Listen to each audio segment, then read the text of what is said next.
Hollywood horror A to Z present escape room. ये movie बहुत ही सस्पेंसेबल मूवी है, तो आप लोग इस मूवी को ज़रूर देखें। मूवी के स्टार्टिंग में हमें एक लड़के को दिखाया जाता है जो एक एस्केप रूम में पजल सॉल्व कर रहा होता है, लेकिन वो उस पजल को सॉल्व नहीं कर पाता है और मारा जाता है। फिर वहाँ एस्केप रूम की वीडियो रिकॉर्डिंग भी हो रही होती है। फिर उसमें एक लड़की की प्रोफाइल दिखाया जाता है जिसका नाम क्रिश्चियन विल्स रहता है। फिर हमें एक ब्लैक कार दिखाया जाता है जो कहीं जा रहा होता है और उसमें एक शख्स की आवाज़ आती है, वो अपने आप को रिहा कराने को बोल रहा होता है। फिर उसमें एक और शख्स की आवाज़ आती है, वो कहता है कि अगर तुम्हें आज़ाद होना है तो पहले को सुलझाना होगा, लेकिन वो सुलझा नहीं पाता है और मारा जाता है। फिर हमें एक कार दिखाया जाता है जिसमें क्रिस्टीन और डायलॉग जा रहे होते हैं।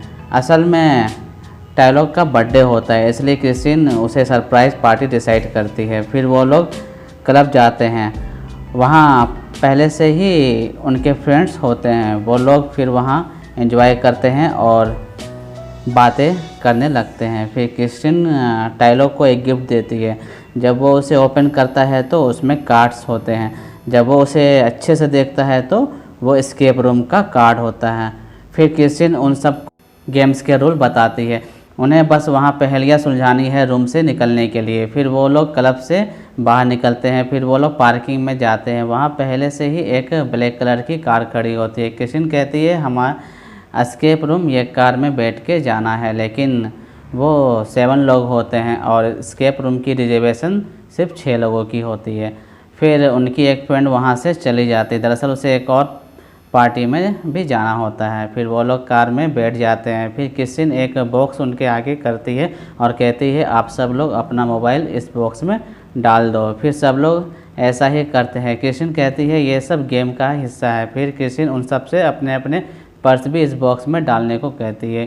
फिर वो लोग ऐसा ही करते हैं। फिर थोड़ी देर बाद वो लोग लोकेशन पर पहुंच जाते हैं। फिर क्रिस्टीन पट्टी निकालती है, वो कहती है आप लोगों को आंखों पर पट्टी बांधनी है, यह भी एक गेम का ही हिस्सा होता है। फिर सब लोग ऐसा ही करते हैं। क्रिस्टीन कहती है बस 1 घंटे में ही हमें पहेली को सॉल्व करना है और आ जाना है। फिर सब लोग कार से बाहर निकलते हैं, उन सब की आंखों में पट्टी बंधी होती है। फिर वो लोग जाने लगते हैं। फिर हमें एक कमरा दिखाया जाता है जहाँ डायलॉग होता है, वो अपने आँखों से पट्टी निकाल लेता है। वो देखता है चारों तरफ मॉनिटर स्क्रीन और दीवार पर बहुत सारी घड़ी लगी रहती है।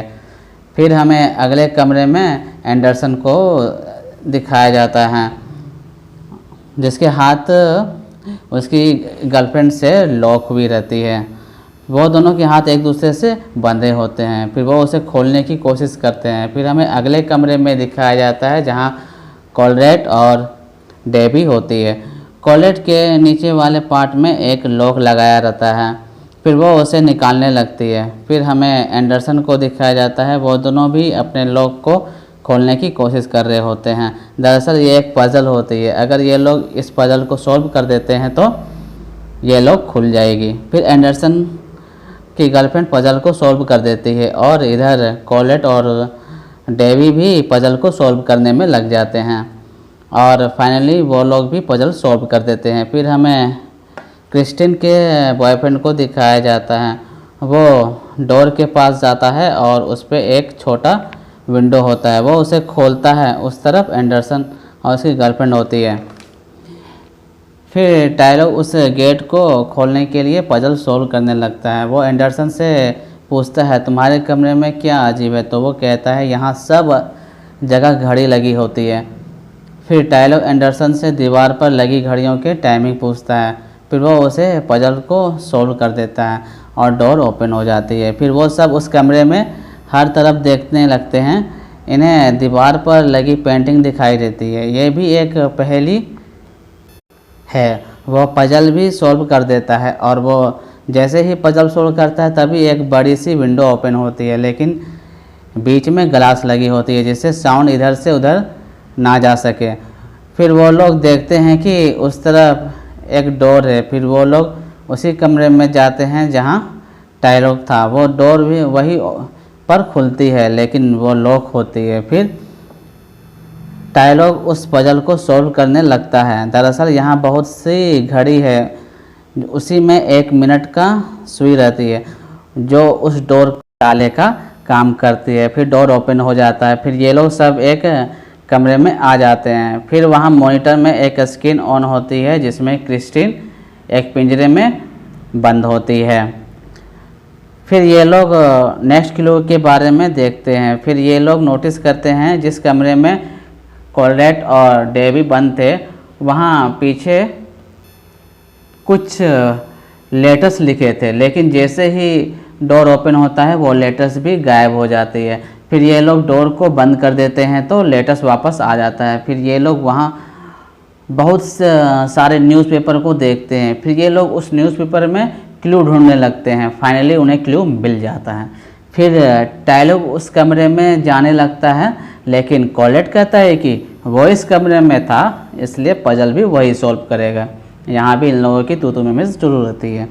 फिर कॉलेट और डेवी कमरे में जाते हैं और डोर क्लोज हो जाता है और लेटर वापस से आ जाते हैं। फिर ये लोग पजल सॉल्व करने लगते हैं और ये पजल सॉल्व हो जाती है। फिर एंडरसन डोर को ओपन करने जाता है, लेकिन इस बार डोर ओपन ही नहीं हो रहा और डोर की चाबी टूट जाती है और पीछे लिखा हुआ लेटर भी गायब हो जाता है। फिर ये लोग नोटिस करते हैं कि उस कमरे में एक पाइप है जिससे स्मोक निकलने लगता है। देखते देखते स्मोक निकलना की स्पीड बहुत ज़्यादा हो जाती है।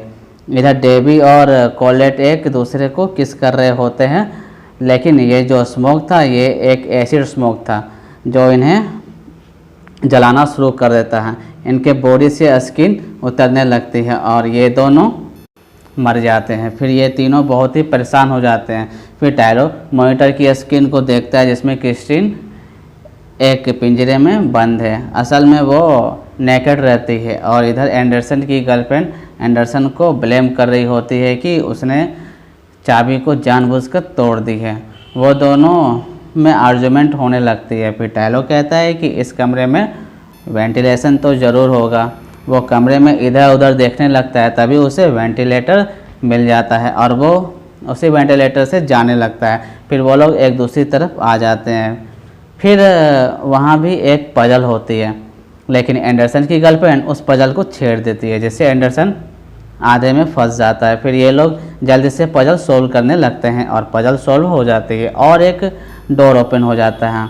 टायलर उस डोर की तरफ चला जाता है और इधर वेंटिलेटर का डोर अपने आप क्लोज होने लगता है और एंडरसन की बॉडी आधे से कट जाती है और वो वहीं पर मर जाता है। फिर ये दोनों उस वेंटिलेटर से जाने लगते हैं, लेकिन जब वो निकलते हैं तो वो दोनों उसी कमरे में आ जाते हैं जहाँ से वो लोग गए थे। और यहाँ हमें ये भी पता चलता है कि एंडरसन की गर्लफ्रेंड और टायलो के बीच में रिलेशन था, जिससे कि एंडरसन को भी पता रहता है और क्रिस्टिन को भी। फिर एंडरसन की गर्लफ्रेंड को वायर का एक पजल मिलता है जिसे वो खुद ही सॉल्व करने लगती है और फाइनली वो पजल सॉल्व कर जाती है। फिर एक म्यूज़िक बजने लगती है। टायलो ये म्यूज़िक को जानता था क्योंकि ये म्यूज़िक से उसे नफरत होती है। फिर टायलो को याद आता है कि ये म्यूज़िक उसे टेडी बियर की वजह से पसंद नहीं है। फिर वो कमरे में टेडी बियर को देखता है। वो उसके मुंह के अंदर अपने हाथ डालता है। उसे उसके अंदर एक हैंडल मिलता है, वो उसे ज़ोर से खींचता है। एक डोर ओपन होने लगती है, लेकिन वो डोर बहुत ही भारी होता है जिससे एंडरसन की गर्लफ्रेंड नहीं खोल पाती है। फिर टायलो कहता है कि तुम हैंडल खींचो और वो गेट को खोलेगा। फिर वो लोग वैसा ही करते हैं। वो हैंडल को खींचने लगती है और डोर ओपन होने लगता है। टायलो भी डोर को ज़ोर से खींचने लगता है। इधर उसका हाथ हैंडल को खींच रहा होता है, तभी ऊपर से एक रॉड उसके हाथ को दबाने लगता है। वो जैसे ही अपने हाथ हटाने ही वाली होती है, टायलो ज़ोर से गेट को ओपन कर देता है जिससे उसका हाथ टूट जाता है और टायलो दूसरी तरफ चला जाता है और डोर फिर से क्लोज हो जाती है। फिर उसे एक पजल दिखाई देता है। इसमें कार्ड का सिंबल होता है जो इनके पजल सोल्व करने के दौरान मिला था। फिर वो सब कार्ड को लगाता है और पजल सॉल्व हो जाती है। फिर एक डोर ओपन होता है, वो उसके अंदर जाता है। वहाँ एक बड़ी स्क्रीन होती है जिसमें क्रिस्टीन दिख रही होती है। फिर टायलो उस कमरे में एक चेयर रहता है, वो उस चेयर पर बैठ जाता है। जैसे ही वो बैठता है वैसे ही टाइमर स्टार्ट हो जाती है। एक टाइमर क्रिस्टीन के पास और दूसरे टायलो के पास होती है। टायलर उस पर इल्ज़ाम लगाने लगता है, तभी 2 बटन ऑन होती है। एक में लिखा होता है सेव हिम और एक में लिखा होता है सेव हर। लेकिन टायलर आर्गुमेंट करने लगता है, सेव हर का बटन दबा देता है, जिससे क्रिश्चियन तो बच जाती है लेकिन टायलर मर जाता है। फिर क्रिश्चियन का पिंजरा का डोर ओपन हो जाता है। फिर वो बाहर निकलती है। इधर उधर देखने पर उसे एक फ़ोन दिखाई देता है। वो 911 पर कॉल करती है और मदद मांगती है। तभी बीच में एक कॉल पर एक और साउंड सुनाई देती है। वो कहता है कि पुलिस को तुमने कुछ भी बताया तो तुम ही फंसोगे, क्योंकि लास्ट में वो ही ज़िंदा बची थी। और कहीं ना कहीं क्रिश्चियन भी इन सब की मौत का जिम्मेदार होती है, क्योंकि इस गेम में क्रिश्चियन भी शामिल होती है। फिर वो फ़ोन को नीचे रख देती है और मूवी यहीं पर समाप्त हो जाती है।